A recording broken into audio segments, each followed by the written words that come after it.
welcome to the lecture 16 of the deep learning course. In this in this session, we are going to talk about the two important concepts. One is called the Dropconnect, another is called the batch normalization. So these two things we are going to see in this particular session. Before starting the session, I wanted to discuss you about the class project, and more information you can find out on the course website. As you already know that this is the course website, kty.n/deeplearning.dl.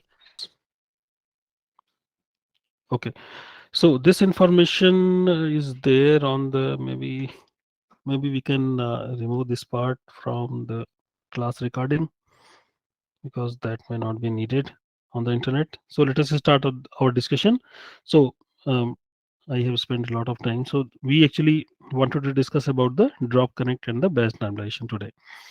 So let us discuss our point. The point is this, that you know that multiple time we have actually talked about this, that if there is some input and there is some output. Input, you say that there is an item xi and you expect that yi should be the output. But if you have a neural network circuit, you are going to get some output and we call it y hat estimate.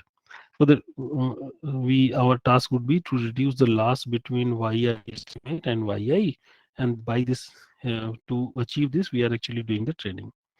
You know that because of the random initialization, it may be possible that some weights are going to be higher, some weights are going to be larger weight. So what is the effect of that?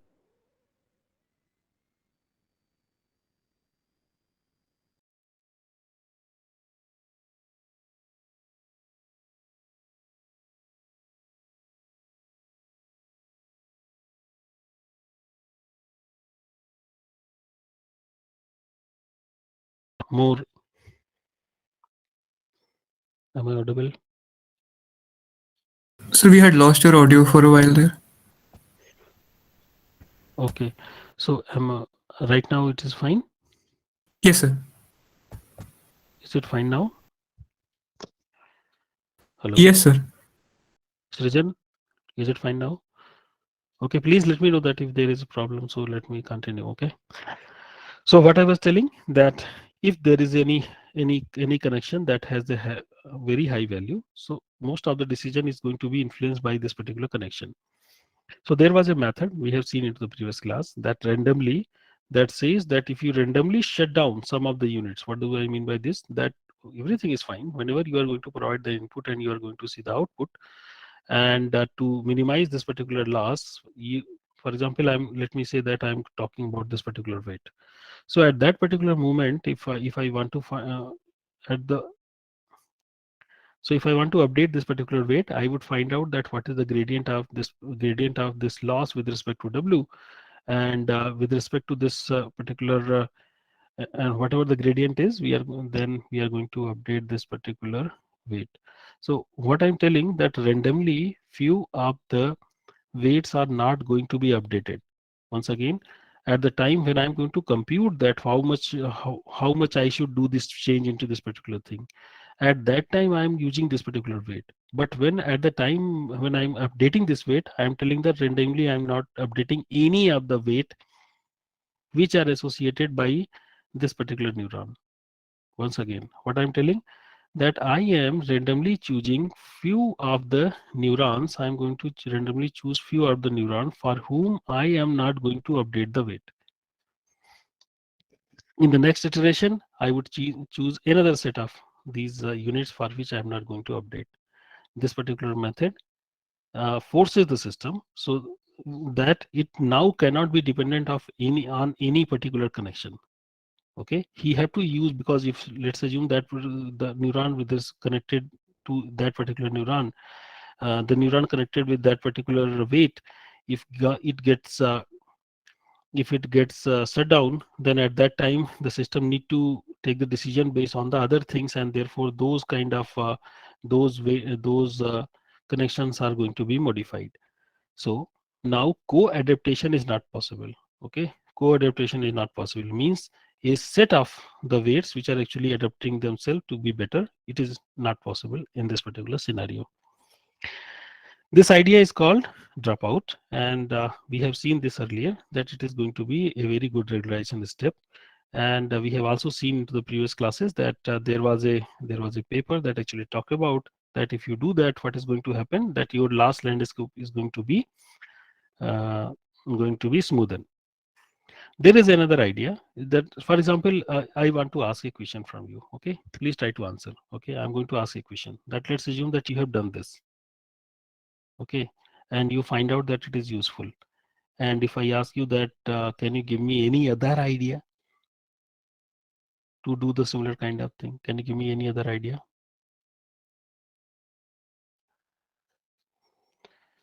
Similar kind of idea. Can you give me any other similar kind of idea? Right now, what is the idea? I am going to shut down some of the units. Can you give me any other idea?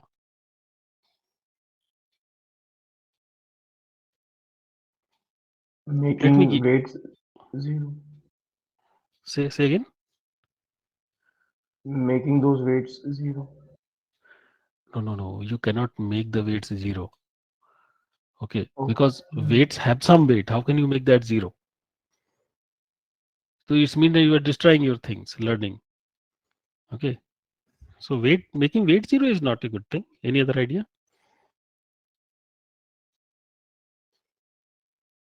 So right now what we are thinking now, that I am going to shut down this unit. By shutting down this unit means what? What were the connection? This was connected by all these things, and it was also connected by them. So when I actually shut down this particular unit, how many things are going to be destroyed? How many how many connection are not going to be updated? So these many number of connections now. And can you see that there is a relationship between them? Can you see that they are Yeah. related? Because all these are actually connected to this. These are also connected to this. So can you give me any other idea to do the same kind of regularization? Any other idea?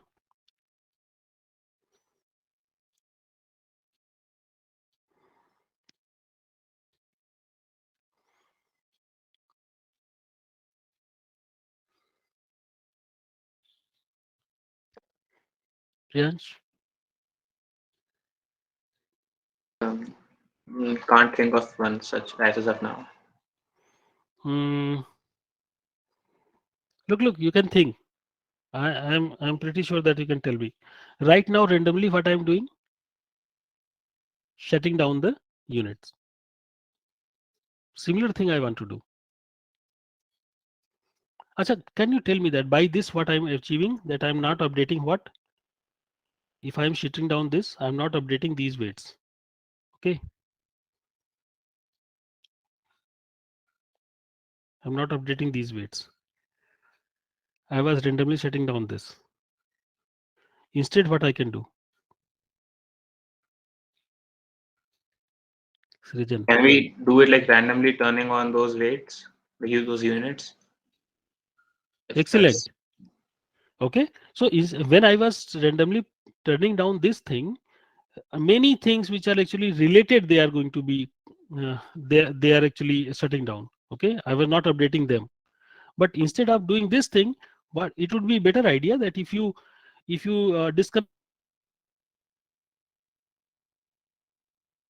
because ultimately my objective was to randomly stop the updation of the weights. Na? So it is a better idea that if you have this kind of network, so what I'm telling that, let's assume that this is what the network you have, where fully connected things are there. So randomly you, for example,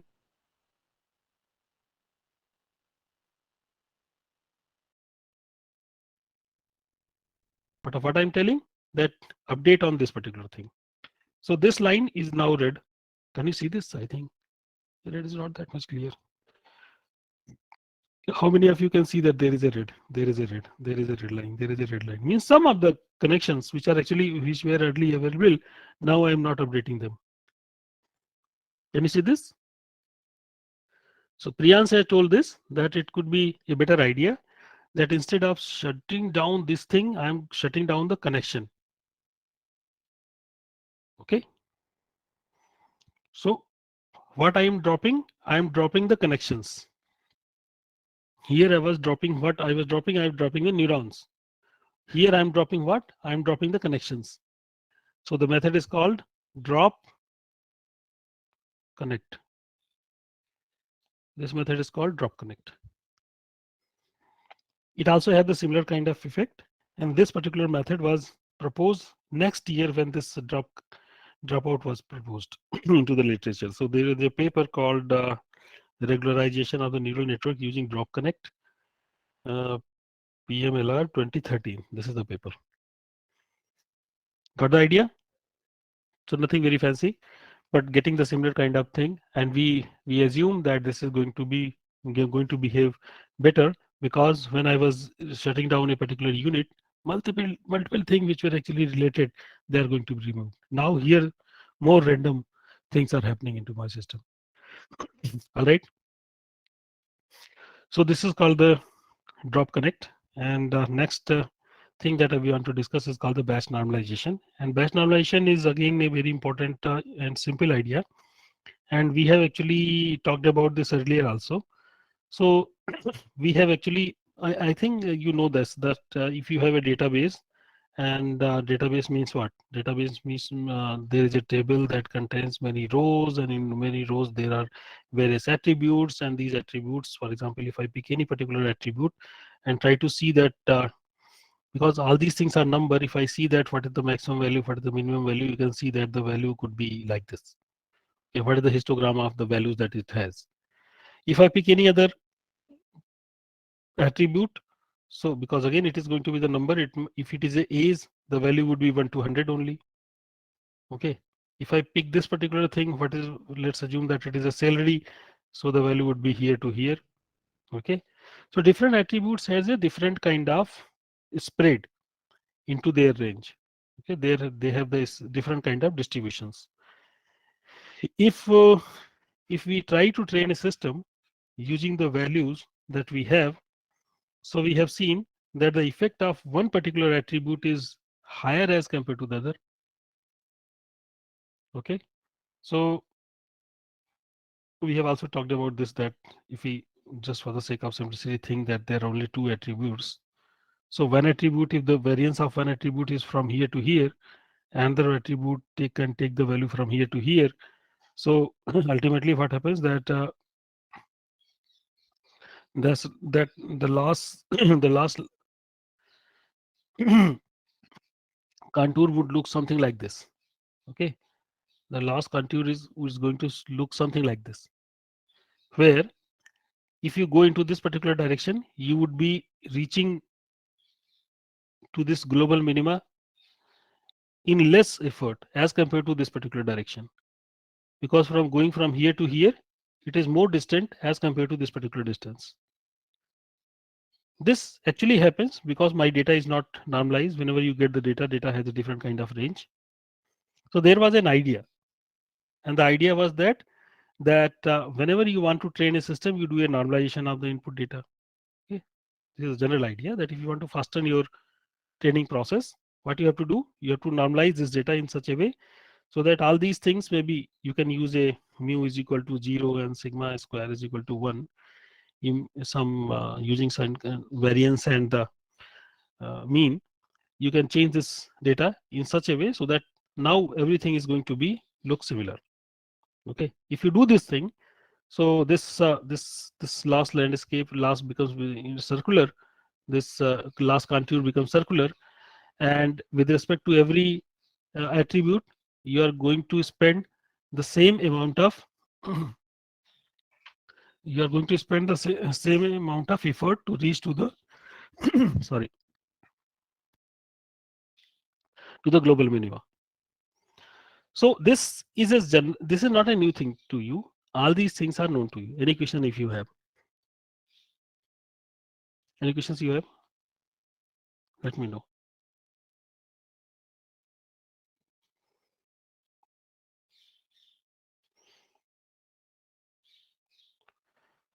However, into the neural network circuit, this is the database that I have, and in the database there are neural network has a multiple layers, and here I am going to get some output.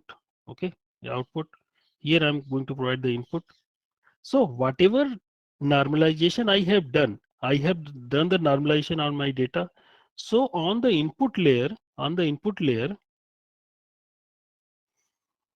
everything is normalized as when it is going to be inside. Okay, but when it passes to the next layer, after that, you know that here in this layer also there are multiple neurons. Okay, they are also going to give some output. Can you see this? Similarly, here also there are neurons. They are also going to give you the output. So the same kind of thing you can think that at the input layer I have done the normalization, but at the intermediate layers level I am not doing any kind of normalization. Do you think that if we do a normalization here also, the similar kind of fastening of the convergence is possible? Do you think that it is possible to fasten the system, fasten the convergence if we do the normalization at this particular place also using the similar logic? Because the same logic that we have utilized earlier at the data side, that the input place, why we have actually normalized here?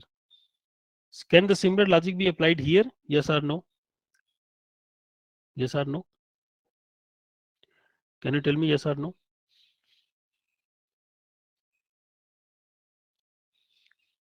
Nobody is typing. Can you type? Shaurya. So what's the question? The question is this, that we have a neural network. In the neural network, at every layer there are multiple neurons, and I have a data.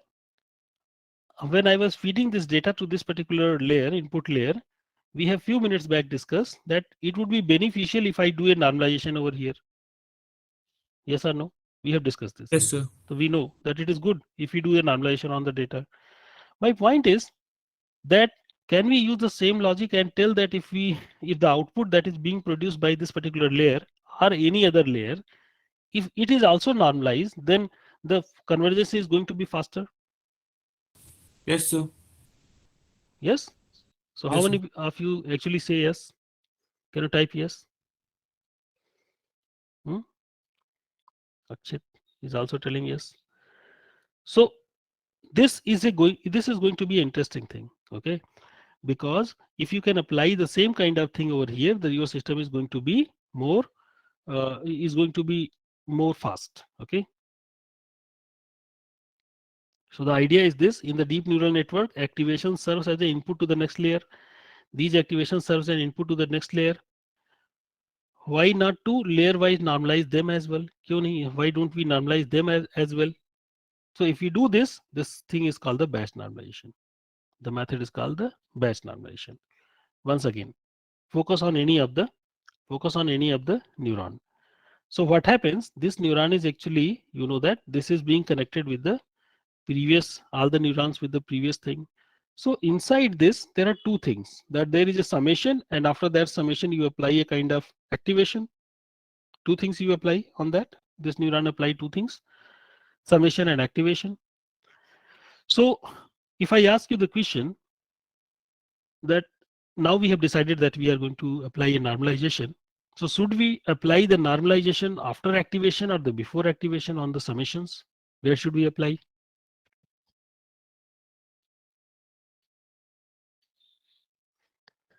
Where should we apply this normalization?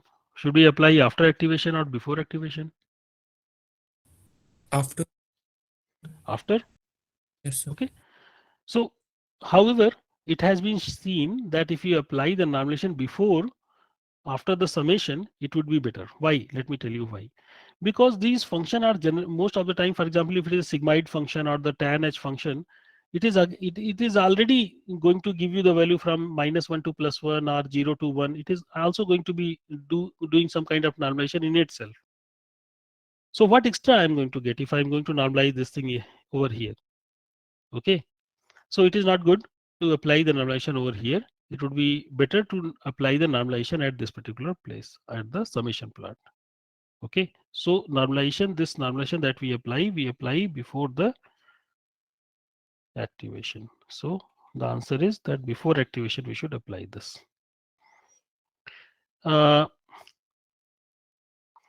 using some kind of standard mean and variance, that you can say that mean is 0 and variance is 1. And if we apply these kind of things, we are going to achieve one very also very good kind of thing, that is called the biases now could be avoided. So this is another kind of understanding that let me tell you what I mean by this. You know that there is a neural network, there is a neuron. This neuron is connected with all the other neurons which are there into the previous layer. In the computation, we write that whatever their activation multiplied by weight, it is going to be the summation of this particular term. But you know that there is one extra term that is called the bias that need to be there. Okay, there is one more term, and we expect that with respect to that the input is actually 0, so we can tell that it is W0. W0 is a bias term that is over there. There is one more term always involved into our system. Okay, so what happens that this actually we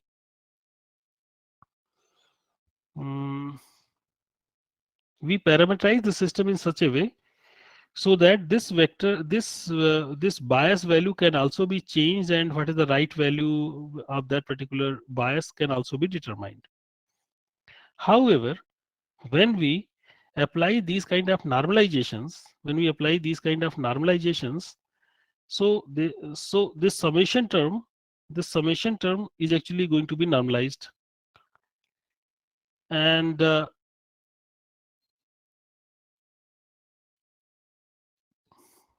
if and these weights are initialized with the 0. Okay, these weights are actually randomly initialized. So what may be possible that if I want to find out that what is the expected value of this particular summation of this particular quantity,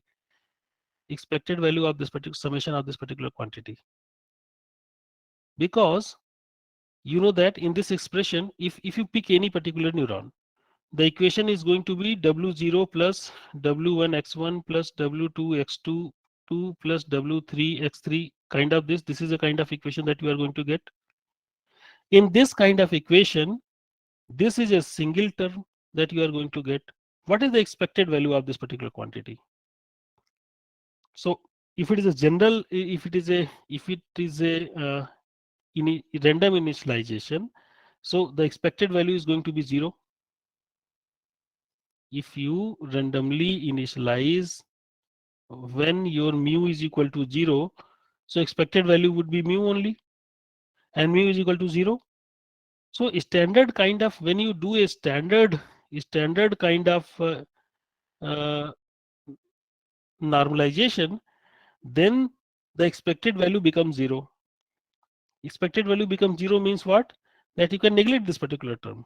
It may also be possible that biases can also be avoided in this particular scenario. Try to understand that what I wanted to mean. Do you understand this particular part, what I'm telling?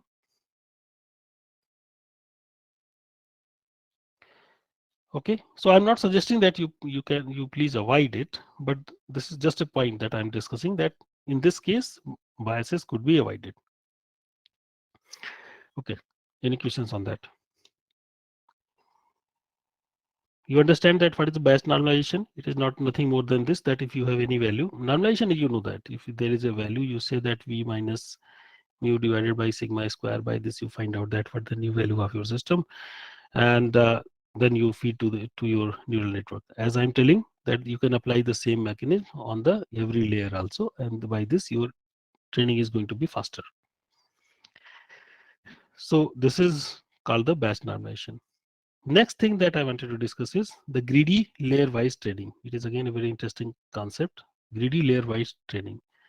What happens that you know that we have into the previous classes we have discussed that if you are providing a input and you are going to get some output out of that, and you have developed a neural network based circuit out of the neural network circuit that can tell you something. For example, in an image, if there is a cat or dog or any interesting kind of thing, so ultimate pipeline is not like that, that you feed something and you actually going to get the output. you have to do something. For example, first you have to do the enhancement on this particular image. Then you have to apply attention to find out what is the place, the right place where you have to look. Then you have to do the feature extraction. Then you have to do the matching. So all these things, all these parts are actually needed. So we have discussed into the last class that this particular bigger network can be thought as that there is some portion for the enhancement, then some portion for the attention, some portion for the feature extraction, some portion for the classification. All these things are actually needed. And if you are okay with this particular kind of understanding, then you can think that after everything of every layer I am going to get something, and that has not much relationship between the far away thing. For example, what I wanted to tell, that the output that you are going to get here is not very much connected with this particular thing. So this particular output is only connected with this particular part. This particular output is only connected with this particular thing. This particular thing is only connected with this kind of processing. Okay, they are not very much related. However, as we know that there should be some compatibility issues, otherwise they would not work. But they are not directly related, because different kind of technique can be mixed and matched for your better development of the system. So if you want to do the enhancement, why don't you develop the system for the enhancement first?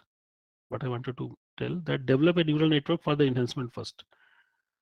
Whatever you are going to get, on that you develop a system for what? For doing attention. On that you develop a system. On that you develop a system that can do a feature extraction, neural network circuit that can do a feature extraction. Then on that you apply further processing, whatever is suited to you. So after that you are going to get something. On that you apply the classification head and you get the whether there is a cat or dog. This part is clear to everybody? Yes or no? Just tell me that yes or no, you are able to understand this particular part. Yes or no? Yes. So if you understand this, so we can think that with respect to the every kind of part, we can develop the system in a greedy way. In a greedy way, we can develop the system. What do I mean by this? With the input, I am going to get the same. I'm going to devise a system that whatever I'm going to give as an input, I'm going to get an output. Same input, I'm going to get an output. And in between, I'm going to reduce the number of neuron. And here, for example, 50 neurons are there. Then I put 30 neuron. Then I put 20 neuron. And here I put 15 neuron. And then I again replicate this particular circuit and train this circuit in such a way so that the difference between input and output is minimized. And I get very good enhanced kind of image over here. Once again, this is an input and this is an output. And the output image should be the enhanced version of the input that I have given over here. With respect to this input, I get the enhanced output. Whatever feature that I'm going to get over here, I'm going to utilize it. So with the input, this was the circuit that has given me this enhanced version. Then I remove the second part. I remove the second part, and here again I start developing another system over here. I say that there is another system that is going to find out where should I put the attention. With respect to that, I have created this particular feature. Then on this again I apply something. I say that what is the right feature. Okay, I again apply the thing. So this is the first thing, second thing, the third thing. Then I say that what is the right feature. And after getting the right feature, I apply a classification head and find out that whether there is a cat or not. 0 and 1 classification head. When I actually develop this particular system, then I can remove all other parts because they are anyway directly connected. So I can say that one item, then on the top of the second item, on the top of the third item, this kind of network architecture I'm going to get. And there is a classification head that is going to give me the output. So this method is called the greedy layer-wise training, where every layer are actually trained individually, and then I'm going to stack them one over other to create a overall fully connected system. Okay, so this is also a very interesting idea to do the system development when the number of layers are here. You can see that the all these layers can be effectively now if they can effectively be trained. That's all for today. Thank you very much for joining.